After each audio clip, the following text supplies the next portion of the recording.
What's up everybody, Boss of Toys, and today we'll be looking at the Transformers Revenge of the Fallen Deluxe Class Cannon Bumblebee. Now this specific deco is from the 2-pack that came with Soundwave. However, it is the exact same mold. But before we take a look at this figure, let's actually take a look at the packaging. I got it off eBay. So, little brown box. Bubble wrap. Now that's out of the way. Here we have Deluxe Class Bumblebee. And I really like this figure. It came from 2010. The molds is from 2019, but this figure is 2010. So it's about 13 years old, and this is my first review of 2023. And I really like it. He's got some red there for the Chevy logo, little red outline. Black, some paint picking out the headlights, really nice. The black racing stripes going right there. He's got the little grooves. He's got Camaro written on there. A little silver for the tires. These things picked out in paint. And the backlights picked up in paint. Nice transparent blue all around. I really like that.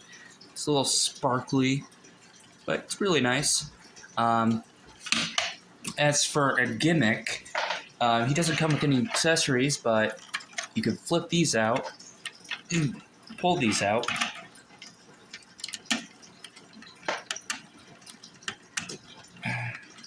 Really difficult in vehicle mode. Get easier in robot mode. You can have little cannons. That's cool. Doesn't look too great, to be honest. Looks a little ridiculous, but hey, it's a thing he can do. And flip those back. We'll go for size comparison. So we have the Studio Series 49 Bumblebee, and you can really see the difference in deluxe class sizes over the years. So there you have it.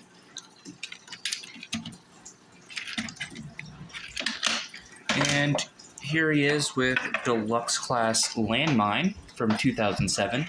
So, two figures of the ages. You know, they slap the Autobot logos anywhere they can. Back then, that's what they used to do. And I dig this. This actually works pretty well. And it's amazing how they took a vehicle you see for like 3 seconds in the original movie, and it's like, yep, that's a Transformer. So, transformation-wise, it's not too difficult. You're going to want to... This arm's really loose. Probably going to put some floor polish right here and fix that up. Actually, before I do that, he does actually have an opening door gimmick. You open the door, and he has a little interior. And I find that quite nice. And that's something this Bumblebee couldn't do. And of course, you can have him open both doors. That's pretty neat. So, transformation-wise, I'm going to flip out these. You're going to want to open the doors. Flip these out. And you're going to want to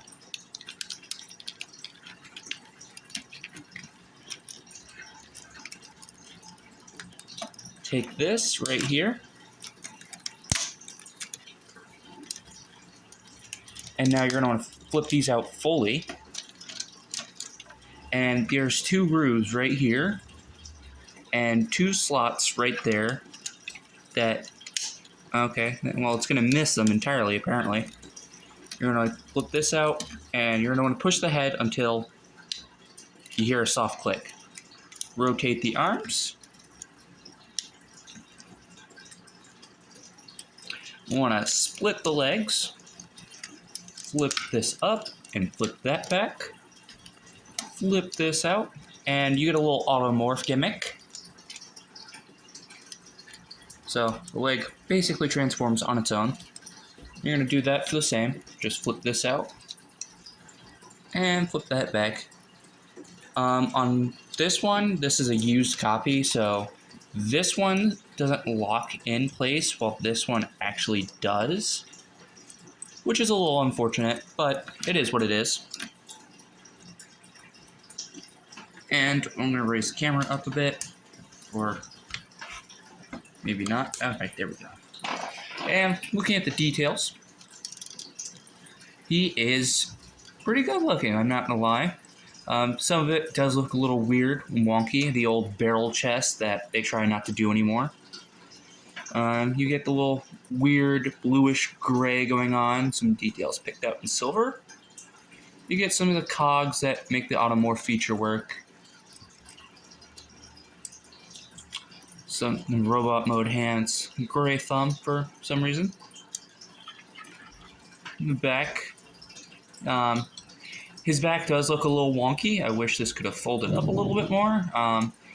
Doesn't really bother me too much because I'm not going to look at him from the back. You're just not going to display your figure from the back. You can put these out. I guess that's how you're supposed to fully transform them. But I just don't do that because I don't.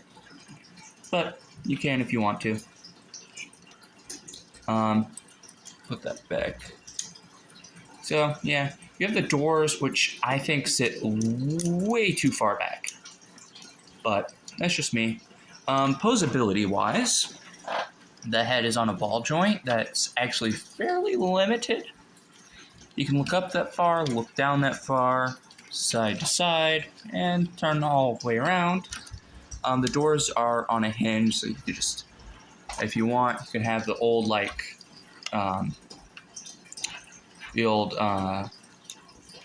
Legends Bumblebee look, if you want that. Arms can do a full 360, up and down. Shoulder, a little swivel right here. It's on a little mushroom peg. And it does get tight depending on where you rotate it. Hinge joint right here. And the thumb is also on a hinge joint, so do not Muppet mouth me, please. So, yeah. Nothing at the waist, just due to the way he transforms. You can get shifting hips up here, back here, that far.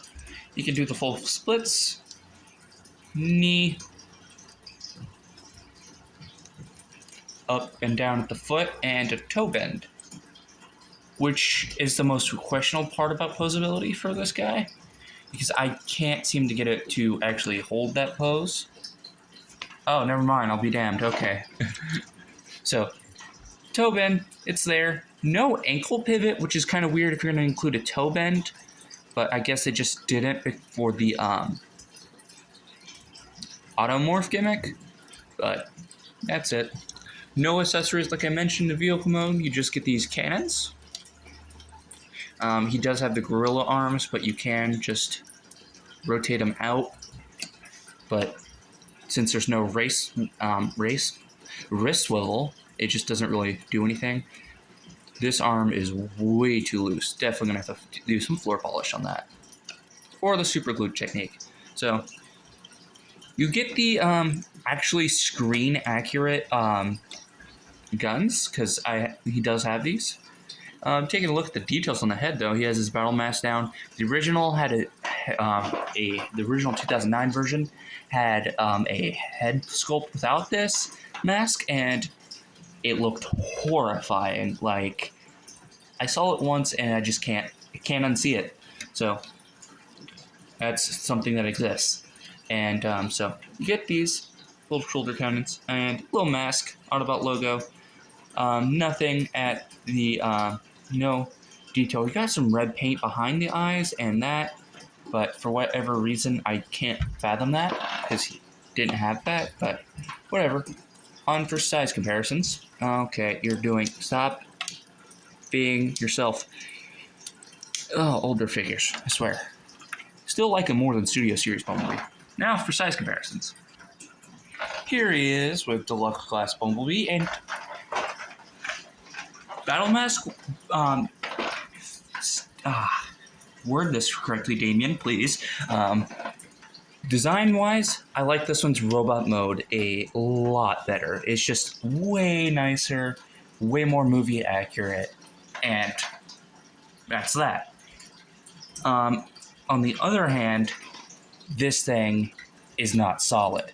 A brand new figure that comes loose. That's the issue. Transformation is hell, and way too much engineering for such a small figure.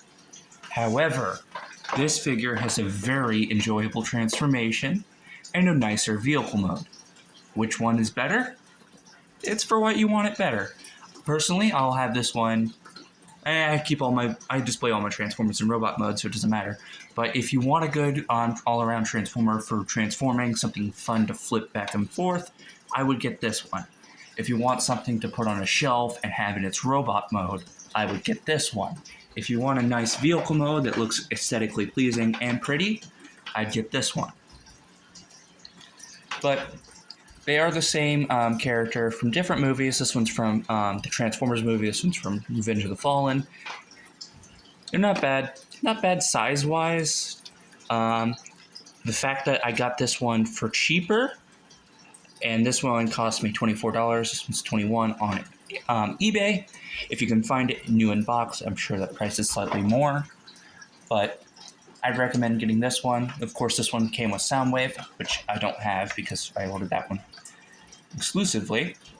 Here he is with Transformers Autobot Landmine, who cannot stand for the life of him. And he's also an older figure. So you can really see how far it's come from. We've gotten these two, which tower over this man. And I kind of wish we could get our sizes back. I wish he would. I can guarantee you this figure would be a lot more enjoyable if he was at this size or bigger. I don't know why they did him at this size. Because if you want his robot mode to scale with everybody else, just bump up their sizes to what they used to be. Voyagers used to be huge. Leader class were massive. So they should have definitely have made him this size and maybe scaled up the Voyager classes if they wanted them to be in scale. I personally don't care about scale, so the fact that they're doing that is just mind-boggling to me. Now, something that I actually recently figured out was he can hold stuff.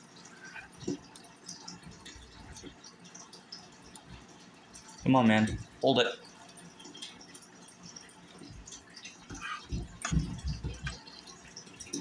Now, this is so far out of scale for him because there's no A10 Warthog or F-15. No, that one's brittle. It came from 1992. If you didn't know, I like older toys, so I have some older things. Oh, he dropped. Could you stop dropping things, please? I'm trying to show something cool. I swear I have a Twitter post where he's holding them.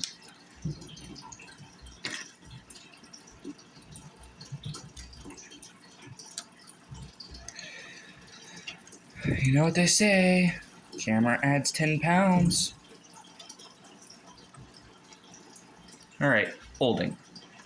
He can 100% hold small objects, and I find that hilarious. I'm dragging this video on for far too long. I'll see all you guys in the next video. Bye-bye.